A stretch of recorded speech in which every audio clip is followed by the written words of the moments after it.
a family discreetly makes their way barefoot through an empty store in a deserted ghost town among the countless, torn, missing people flyers.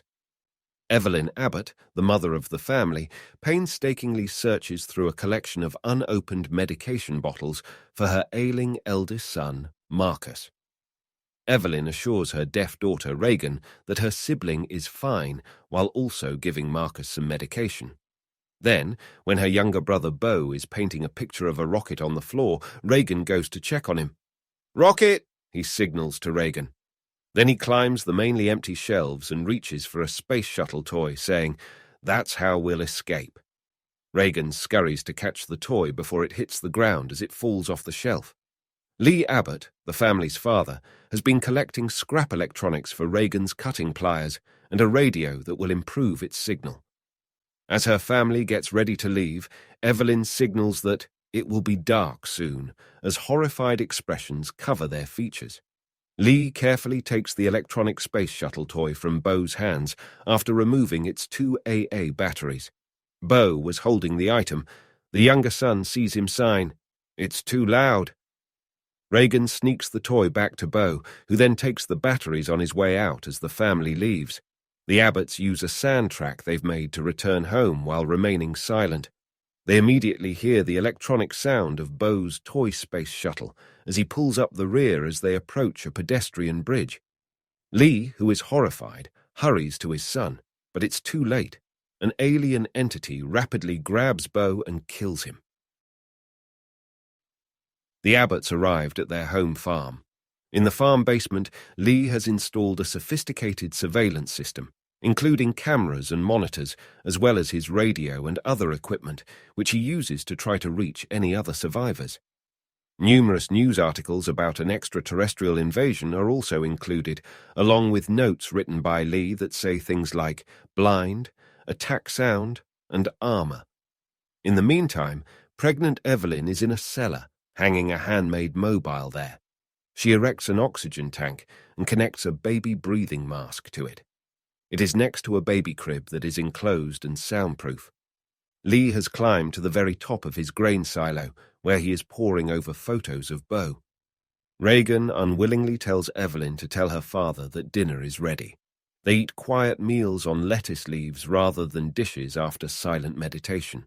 Later, when playing Monopoly with Reagan and Marcus, Marcus unintentionally knocks over a lamp, igniting the carpeting. Lee puts it out fast, and they wait patiently for the results.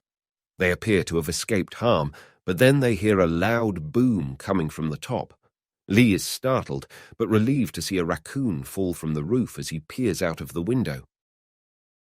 To work on a cochlear implant processor that will aid his daughter's hearing, he descends into the basement. They slow dance to Neil Young's Harvest Moon as Evelyn descends, and they exchange a smile and some earbuds. Evelyn is in the cellar taking her blood pressure, while Lee is dumping more sand on their walking trails. There are only a few weeks left till her due date. A robust, healthy heartbeat can be heard when she places a stethoscope to her abdomen. Reagan wants to go down into the basement, but her father stops her. She enters the house carefully, only walking on the indicated non-creaking spots of the floor. Reagan refuses to let him put the little amplifiers he added from a stereo onto her new cochlear implant processor because they never function. Disappointed, Lee delivers them to her instead and prepares to leave on an adventure. Marcus would like to go with him, but is reluctant due to his fear. Reagan wants to leave instead, but Lee encourages her to stay and take care of her mother. Running to her room, she puts on the upgraded cochlear implant processor. She's upset if they don't work. Reagan departs the property after packing a bag containing her cutting tools and a wrapped thing from her dresser. When Lee takes his son to the river, he tells him that it's good to make quiet noises as long as louder noises are close by. They can talk openly to each other without worrying that they will be overheard next to a waterfall. Reagan blames herself for what happened to Beau, so Marcus asks his father why he wouldn't allow her come and if he holds her accountable. Marcus advises Lee that if he still loves her, he should tell her since it was nobody's fault. Reagan has arrived at the pedestrian bridge where a temporary memorial to Bo has been erected during the course of our debate. She takes the toy space shuttle out of its packaging from her dresser, and then she cuts a wire with the pliers so that it can light up silently. Evelyn is returning home when she trips over a laundry bag she was lugging up the stairs from the basement. She succeeds in yanking it free, falling as a result, and showing the nail's point protruding from the stair. While returning home, Lee and Marcus are surprised by an elderly man emerging from the woods. They subsequently see his wife's body nearby. Lee begs the elderly guy to keep quiet, but he instead screams involuntarily. The man is swiftly taken up and killed by an alien as Lee takes Marcus and flees. Evelyn's water breaks at home. She descends to the basement and steps on the exposed stairwell nail with her foot. She manages to hold back a scream, but she drops the photo frame she was holding, luring an extraterrestrial inside. Evelyn removes her foot from the nail, turns on the red warning lights that are installed throughout the property, and looks through the cabinets for a mechanical kitchen timer. The alien cautiously descends the stairs into the basement while keeping an ear out for any signs of life. Evelyn runs upstairs as the countdown sounds, and the alien begins to assault it. Another alien is seen to her in the front yard. Evelyn enters the upstairs bathroom and takes a bath. The alien enters the upstairs as she begins to give delivery. After arriving home, Lee is terrified to discover the red lights are now on. To his son, he signs the word rocket. Then she says, "I want you to create a louder sound.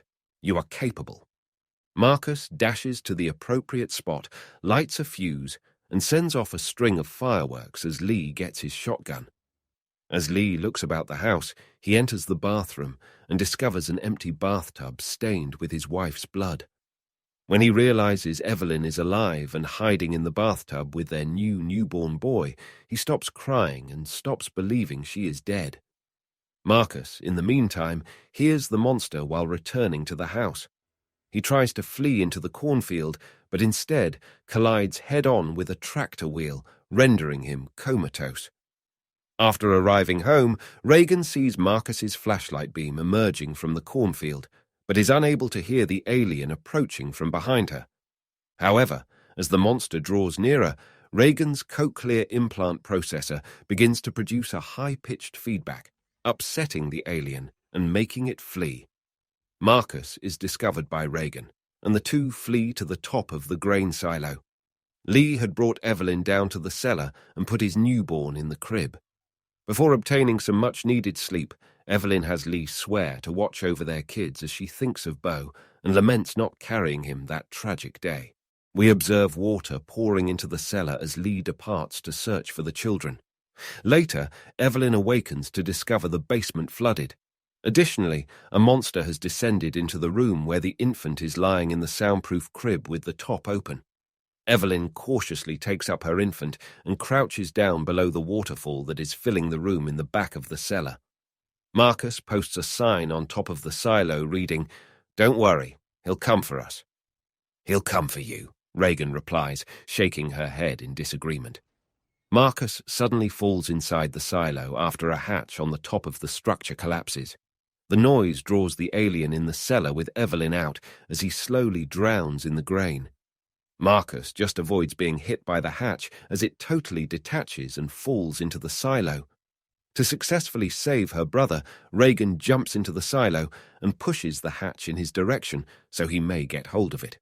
She, however, rapidly blends into the grain.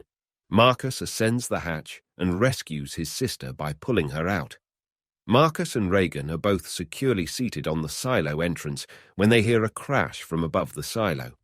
As the children hide themselves with the hatch door, the alien from the flooded cellar leaps into the silo. Before Reagan's hearing aid once more emits a piercing feedback that causes the alien to smash out of the side of the silo, they appear to be doomed. Marcus and Reagan escape the silo by climbing into a pickup truck.